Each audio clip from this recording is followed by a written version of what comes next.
Hello friends, one post मेरा YouTube channel में आपका स्वागत है। मैं हूं रंजीत यादव। दोस्तों, आज की इस वीडियो में प्रश्नावली 1.1 का सेकेंड क्वेश्चन देखने वाले हैं।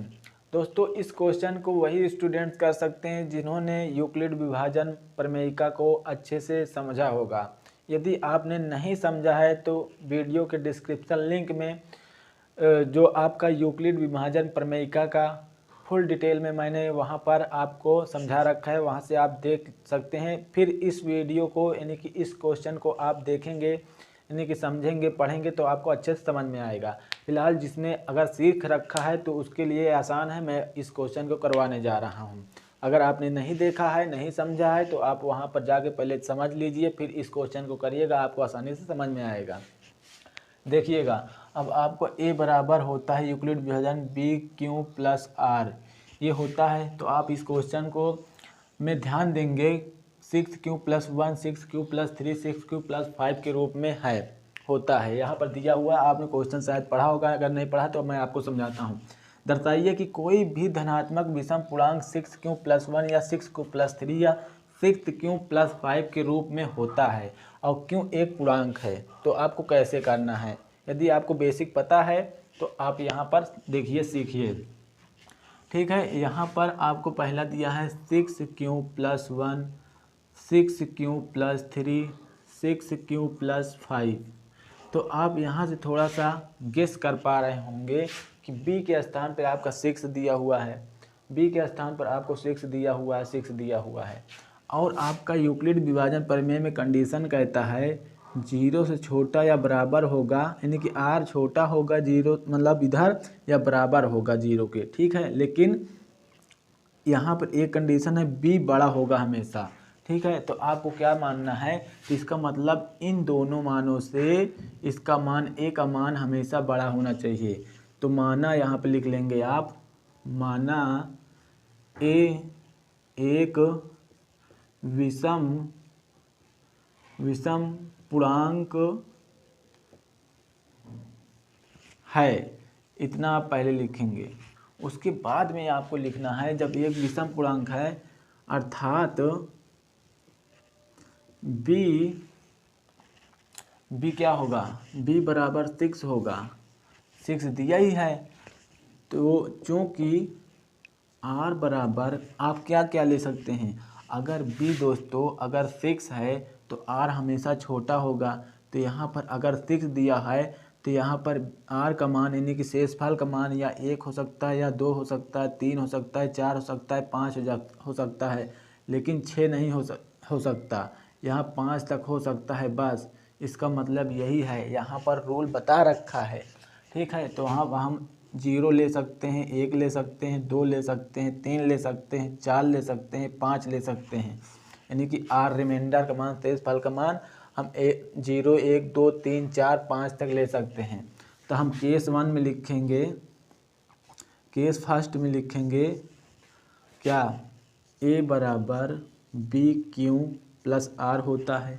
ठीक है, तो यहाँ पर आप ए बराबर बी के स्थान पर क्या है, 6, कहाँ गया भाई, 6q और प्लस पहला केस में आर बराबर 0 लेने पर, यहाँ पर लिख देंगे केस 1 आर बराबर 0 लेने पर। तो यहाँ पर 0 लेंगे तो ए बराबर 6q आ जाएगा।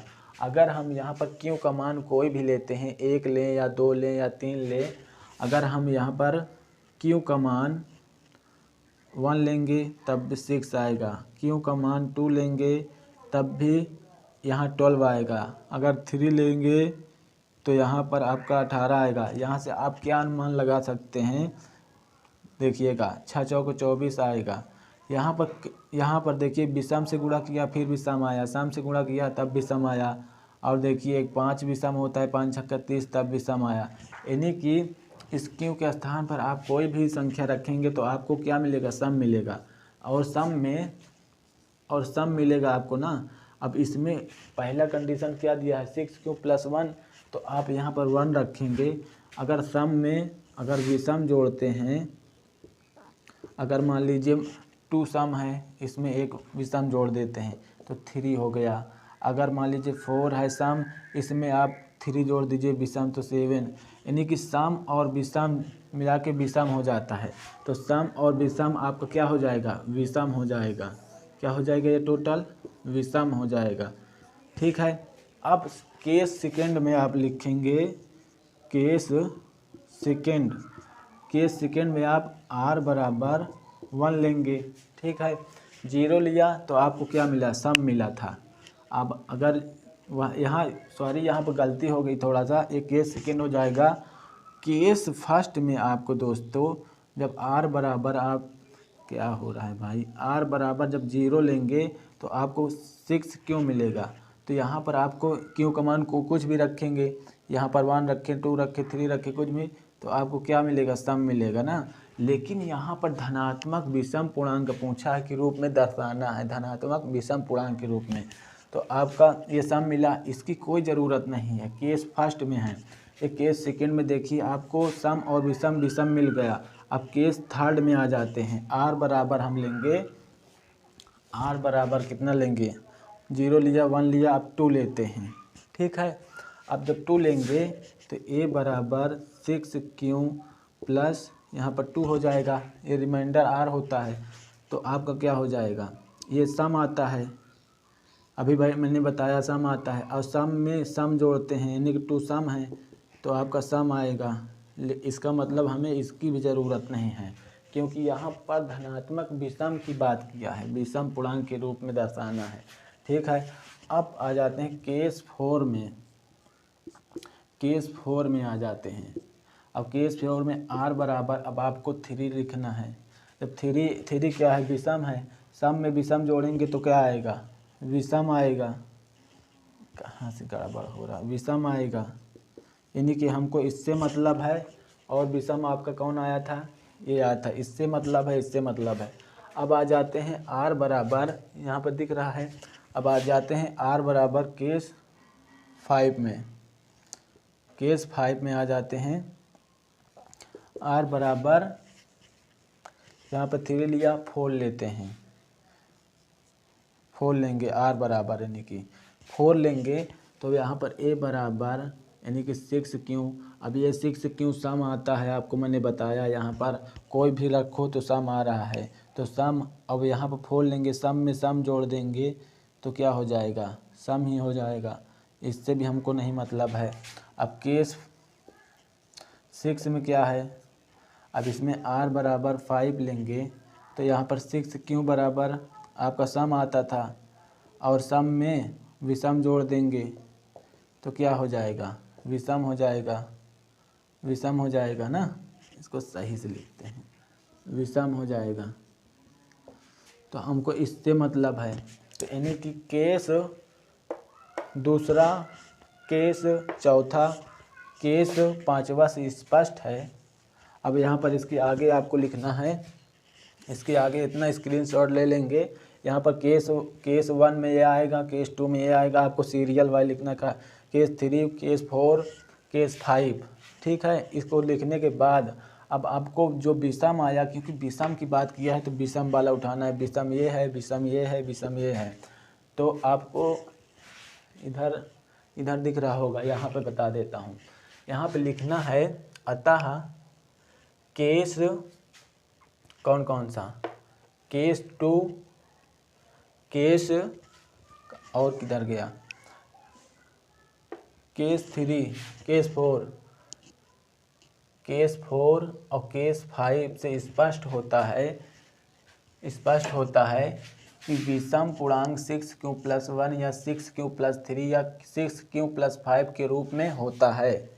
बस यही क्वेश्चन आपको यहाँ पर लिख देना है, इतना स्टेटमेंट लास्ट में लिख देना है, बस आपको पूरा नंबर मिलेगा, कोई दिक्कत नहीं है, एकदम करेक्ट है आपका क्वेश्चन।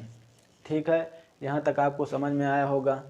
तो आइए इसका अगला क्वेश्चन की बात करते हैं। नेक्स्ट क्वेश्चन फ्रेंड आपके सामने है। क्वेश्चन क्या कहता है, 616 सैनिकों की एक टुकड़ी है जिसे 32 सदस्यों वाली, इसमें कुछ आपको मार्च कर रहे हैं, तो इसमें अधिकतम से अधिकतम कितने मतलब सदस्य मार्च इसमें करने के लिए बोल रहा है। तो अधिकतम से अधिकतम जो इसमें शब्द में इसमें आया है शब्द, इसको पकड़ना है, इसका मतलब होता है, इसका हमें एचसीएफ निकालना है। यहाँ पर कई सारे बता दिए होते हैं, यूक्लिड विभाजन का प्रयोग करके यहाँ पर एचसीएफ निकालते हैं, लेकिन आपके क्वेश्चन में ऐसा कुछ नहीं कहा गया है कि आप यूक्लिड विभाजन का ही प्रयोग करके इस क्वेश्चन को सॉल्व करिए। इसमें क्वेश्चन में कुछ ऐसा नहीं कहा गया है। यहाँ पर आप डायरेक्ट एचसीएफ निकाल करके इस क्वेश्चन का आंसर बता सकते हैं। देखिए, आपको 616 में भाग देना है, आपको केवल 32 से आपको एचसीएफ निकल आएगा। आपको बता देना है हाँ भाई इतनी टुकड़ियों में सैनिक मार्च कर सकते हैं अधिकतम से अधिकतम। तो यहाँ पर 1 बार जाएगा, हम 2 अंक लेते हैं तो आपका 32, यहाँ पर 9 आ जाएगा। अब आपका इधर 5 बचेगा, 2 हो जाएगा, ये 6 हो जाएगा। अब कितनी बार जाएगा आपका, ये शायद 9 बार जाएगा। 9 दूनी 18 का 8 हो जाएगा, 1 कैरी हो जाएगा, 9 तिरिक 27 एक 28 हो जाएगा। तो आपका हो जाएगा 16 में से 8 जाएगा, 8 बचेगा। अब यहाँ पर इधर कुछ नहीं बचेगा, तो आपको आगे फिर इस 32 में भाग देना है, 8 से भाग देना है। ठीक है, ऐसे करके आप जो लास्ट में सबसे लास्ट में कट जाएगा वही आपका एचसीएफ हो जाएगा, आपको पता चल जाएगा।